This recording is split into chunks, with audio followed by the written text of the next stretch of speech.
Oi macumbeiro, oi macumbeira, oi para você que me segue, mas não é nem macumbeiro e nem macumbeira, tá gostando do que eu tô falando? Estamos de volta com os nossos estudos de mitos de orixás. Hoje vamos falar do orixá Xangô. É por isso que eu tô aqui com a minha camisa de São João. Esse é um São João lindo, deixa eu mostrar para vocês um pouco ela melhor. Aqui tá, São João, ainda menino. São João Batista é um dos sincretismos de Xangô. Xangô tem sincretismo com São Pedro, sincretismo com Santo Antônio, sincretismo com São Jerônimo, mas a gente vai falar do orixá Xangô, esse orixá que a gente identifica, aprendeu que ele é o orixá da justiça. Importante falar que Xangô é o orixá da justiça, ele não é um orixá justiceiro, porque é diferente. Alguém que pratica a justiça e um justiceiro. Um justiceiro é aquela pessoa que você tem desafeto, você contrata para ela fazer justiça com as próprias mãos. Não é essa a justiça de Xangô. Xangô é um orixá, como divindade, ele nos alça, ele nos eleva na nossa vibratória, no nosso estado mental e o conhecimento da vida, das coisas e das pessoas. Xangô é pai, né? Ogum é o pai protetor, Oxóssi é o pai provedor, Omulu é o pai curador, Xangô é o pai educador. Quando a gente fala em Xangô, a gente fala também em administração. Quem lida com pessoas, RH, chefes de departamento, quem administra pessoas, precisa lidar com justiça, agir com lisura. E a justiça não é aquilo que satisfaz só a mim, não é aquilo que satisfaz um grupo de pessoas. A justiça que Xangô traz para a gente é a justiça que vê o bem geral, o bem de todos. E quando você pensa nesse modelo de justiça, você não agrada a todos. Mas a gente precisa entender que a justiça não é aquilo que me agrada ou que só me agrada. A justiça ela tem que ver o bem geral. Falar em justiça fala-se muito de ética e de moral, que são observações, comportamentos a ser adotados em um grupo para que haja uma boa convivência. E isso nos traz uma convivência com justiça, porque a gente tem que pensar em bem e mal para que possa agir de acordo com aquilo que a gente precisa viver para viver bem em sociedade. Então o administrador ele precisa agir com justiça, que Xangô ilumine todos os administradores para que a gente possa entender como é que funciona isso que eu quero falar de Xangô. Como eu falei, a justiça ela não é aquilo só que me satisfaz. Vamos imaginar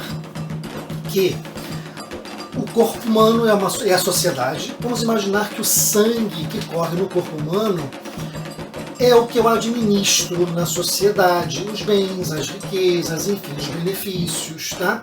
E esse sangue ele tem que estar circulando em harmonia para todos os órgãos, porque o corpo precisa estar saudável e só o sangue levando alimento, oxigênio, o corpo vai estar saudável, tá? Em princípio, essa é uma ideia de saúde. Mas digamos que eu pudesse administrar para que o sangue só ou irrigasse melhor esta mão, porque eu gosto dela, porque eu sou destra, com ela que eu escrevo, então eu vou fazer com que o sangue venha em maior quantidade para minha mão direita e eu vou estar não beneficiando todo o restante do meu corpo, que com o passar do tempo, em um longo prazo, vai ficar prejudicado. Eu posso ter partes que vão começar a necrosar, o alimento, o oxigênio não vai chegar lá direito, então eu vou adoecer o meu corpo em prol de só favorecer a minha mão.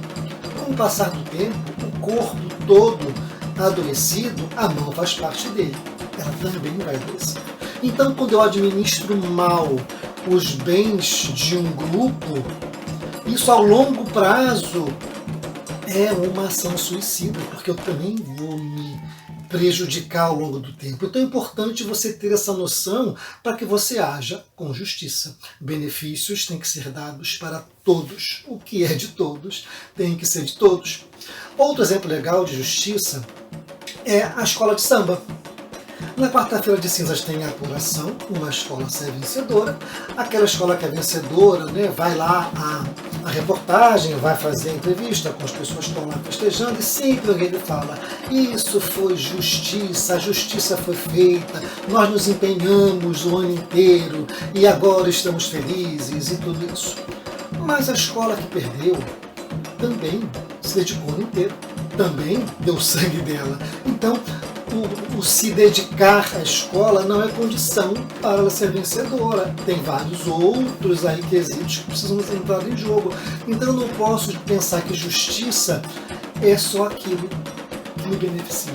A justiça ela tem que pensar no bem geral. É isso que Xangô nos ensina. Xangô ele fala de uma justiça que ela é uma postura de vida. E é assim que a gente tem que pensar nesse orixá Xangô, não aquele que vai me dar aquilo que eu quero. Todo orixá é justo e ele vai dar aquilo que a gente merece.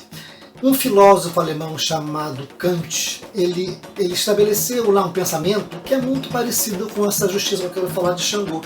Kant diz: age sempre de tal forma que a tua conduta possa ser elevada à lei universal. O que quer dizer isso? Eu preciso agir na minha vida de modo que a minha atitude, as minhas atitudes, se elas forem elevadas a uma lei, onde todo mundo tem que seguir aquele mesmo padrão de comportamento, vai fazer bem para todo mundo. Um exemplo.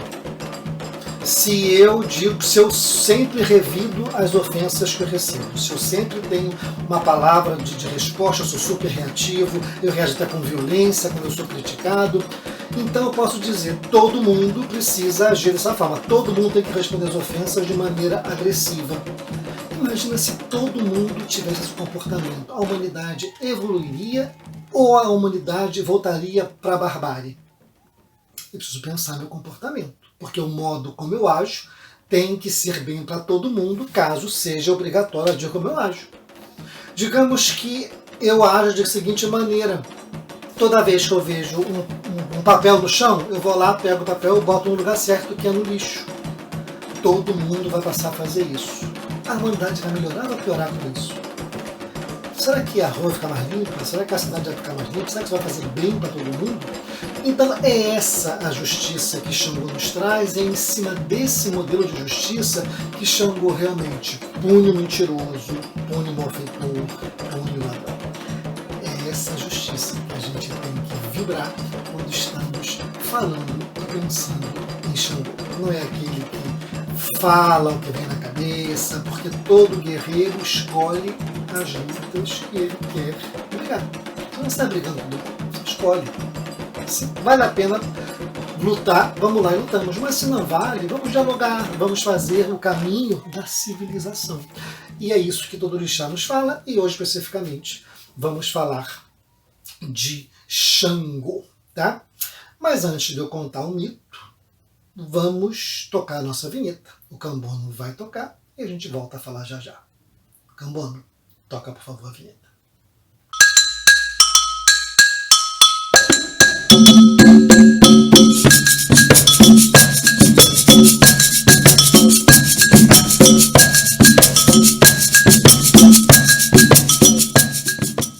O Cambono tocou a vinheta e faltou falar que nossos estudos são baseados nesse livro aqui, Mitologia dos Orixás, do Reginaldo Prandi. A editora é a Companhia das Letras. E o nosso mito de hoje, o título dele é Xangô é escolhido rei de Oió. Xangô foi um rei na cidade chamada Oió, um reino chamado Oió. Existe na África, em território Iorubá, bem ali vizinho do Daomé. Inclusive esses dois reinos viviam, né, bastante em guerra por ali. Xangô foi o quarto rei de Oió, do reino de Oió, por volta de 1400, tá? Se tem relatos da existência de Xangô. A gente não está falando de uma historinha, de um mito que veio assim, sabe de onde? Personagens históricos viraram orixás, e isso é importante. Xangô foi um deles. Xangô teve 3 mulheres que viraram orixás: Oiá, Inhaçã, Oxum e Obá. Essas 3 viraram orixás, mas ele com certeza, como um rei, deve ter tido o seu harém. Então, esses orixás são contemporâneos e a gente reverencia essas figuras que foram alçadas ao nível de divindade. Para não falar de Xangô, o mito é Xangô é escolhido o rei de Oió. Na juventude, Xangô era um jovem bastante violento, autoritário, que vivia causando problemas. Tá? A cavalaria de Oió foi muito conhecida, né, como uma grande e forte cavalaria. E Xangô vivia montando seu cavalo, mas ele não era uma pessoa muito afável, muito amável, não. Ele era meio desaforado. Tá? E as pessoas reclamavam do comportamento dessa pessoa jovem, desse Xangô jovem. E nesse mito, Xangô é filho de Oxalá.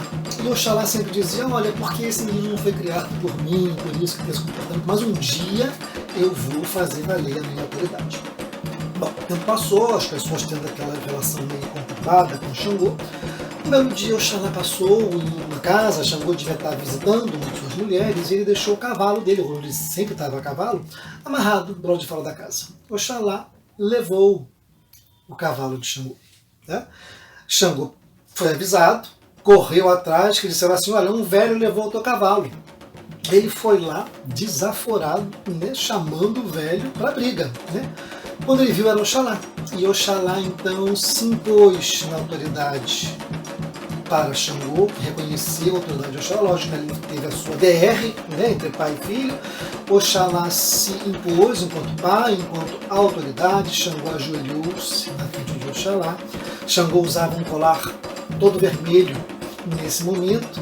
Oxalá intercalou as contas brancas do colar dele com as vermelhas do colar de Xangô, e Xangô passou a usar um colar vermelho e branco, que são as cores de Xangô, simbolizando o equilíbrio das emoções. Enfim, a partir daí, Xangô, quando aceitou essa autoridade de Oxalá, que ele se impôs finalmente para ele mudou bastante o seu comportamento, passou a ser uma pessoa mais equilibrada. Tá? Mas o destino de Xangô era ser rei de Oió. E o rei devia ser escolhido, e as pessoas com medo desse passado que Xangô tinha. Como é que a gente vai trazer esse cara para cá para reinar, para governar a gente? Tá? Xangô buscou, lógico, um oráculo, e o oráculo orientou que ele deveria fazer sacrifícios, deveria fazer até uma festa, convidar as pessoas para comerem dos sacrifícios. Ele não via, né? Um banquete.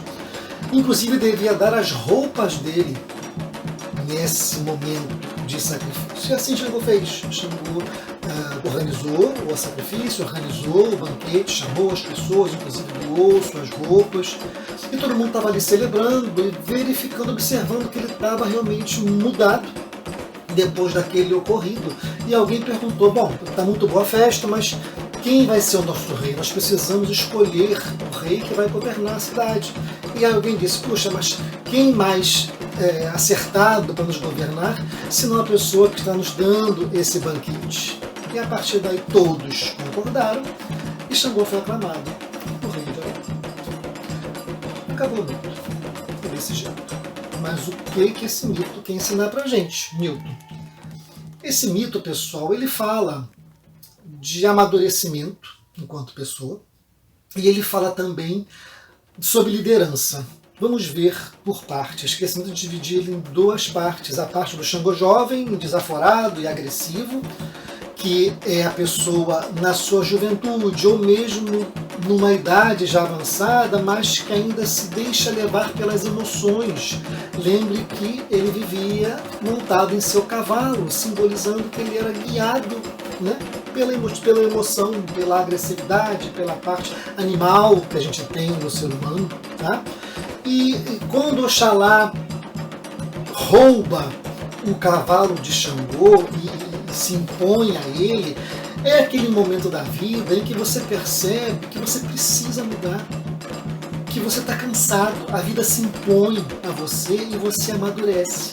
Quando Oxalá faz o Xangô reconhecer a autoridade dele e pega o colar e intercala contas brancas com vermelhas, é aquela passagem que diz assim, quando eu me reconheço e me aceito, eu mudo. Você amadureceu, você permitiu que a razão fizesse presente e validasse a emoção. Porque quando você vive só pela emoção, você é uma bomba ambulante, né? Você é um problema. Tudo a emoção te carrega, ou a tristeza, ou a alegria, tudo é em excesso. Quando a tua razão valida a tua emoção quando a tua emoção valida a tua razão, você age com equilíbrio, você age com sensatez e você está amadurecido. É esse momento aí que a gente está vendo nessa passagem de Xangô com Oxalá, é o amadurecimento se impondo e você se permitindo viver a vida com mais assertividade. Mas você tem um passado e as pessoas, né, têm receios e você precisa fazer demonstrações, sacrifícios emocionais e pessoais, demonstrando essa mudança. E quando você se reconhece, você muda.